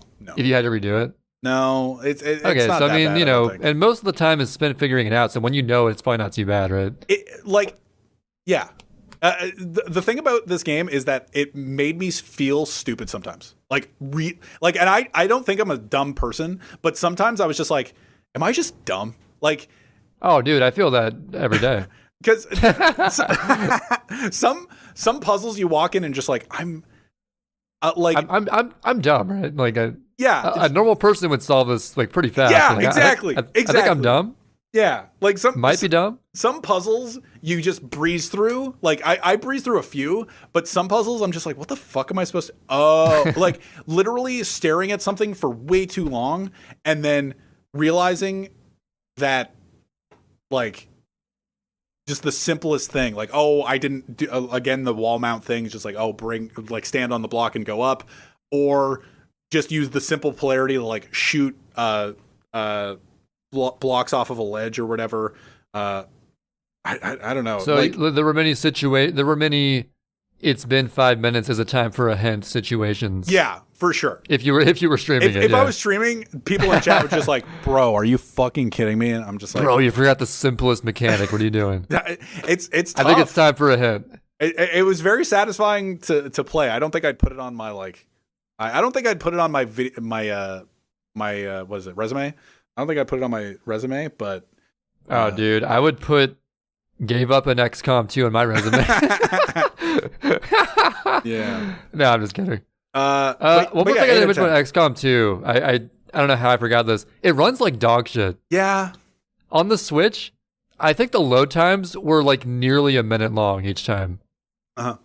Like minute-long load times. Sometimes it drops down to like 10 FPS. Probably runs better on the PC. So if you want to get the game, I recommend the PC version probably. Yeah. That is all. Well, I recommend the PC version. The PC version is $130 if you want to buy everything. It costs more. I think it costs more for a reason. Yeah, okay. The Switch version runs so badly. Well, it runs badly, but it runs. It runs. There were times where like my Switch is gonna like overheat, right? Like I feel it heating up, but somehow it never overheated. But yeah. But you spent $7 on it with gold from the Nintendo. I think I definitely got my money's worth. Yeah, like for sure. I'm just like, oh, I spent $7. Oh, you know what? You could buy the equivalent thing for probably even more than $130. Yeah, I definitely paid for the load times that I got. Yeah, for sure. Which were really slow. I forgot what slow load times felt like, as I'm so used to PC gaming right now. Yeah. I was like, damn, how did we deal with? I mean, usually games aren't this bad, but like still, we dealt with this a lot more back in the day. And we're going to appreciate our PC gaming with Elden Ring soon. Yes. and I will see if I can stream it or not, or if I can even run it in the first place. Yeah, we'll definitely talk about it next week. We're the guest we are planning to have on. We will definitely be able to talk about Elden Ring. So get ready for that. But yeah, I think. Oh, and also I beat Bowser's Inside Story. That's it. Woo! And the music's fire. Music is the final boss music is insane. Yeah. I already knew the song. I forgot it was even from. I didn't know it was from this game. I was like, oh shit, it is. Well, I'm just glad that I got to talk about Relicta a little bit. I would recommend. Would rec. It's like I will play it eventually before we get to Control. Eventually, you did buy it for $5 or $3, something like that. I thought I got it free. No, I got it free and told you that you should get it after it was free. I think. Yeah, okay, I got it. I got it at a pretty good price, though. It was on sale. I don't think it's on sale anymore, but would rec still. I think it's still worth $30. Trey bought Steven's sausage roll for $30. I wouldn't have bought it for that. I just really wanted to support the Steven sausage roll creator. That's it. I got it for $6 and played it for 80 minutes. So, but yeah, eventually, see our podcasts. Eventually, just what are we playing? And that's fine. Yeah, it's not a lot of sunshine except for the Glitch Infinite stuff, I guess, recently. Hey, we're allowed to talk about other games we're playing. I got the on Serena a video 100s game record. podcast, really? I got a Serena 100s record. That was sick. Woo! Yeah. I got sub 2 minutes. That was dope. That's pog. Other than that, I've been doing dick all speedrun-wise, except for Brotherhood. Nice. I guess I've been working on stuff. But anyway, yeah. That was Video Games Are Hard, episode 35. 35. Yeah. Hope everybody enjoyed. Our Google Podcast and Spotify has been fixed. As far as I know, it's all up and running, so that's good. Yeah. And we're on YouTube. Sid and Trey. That's the channel. Woo! Have a good night or day or evening or afternoon. Goodbye. Bye, everybody.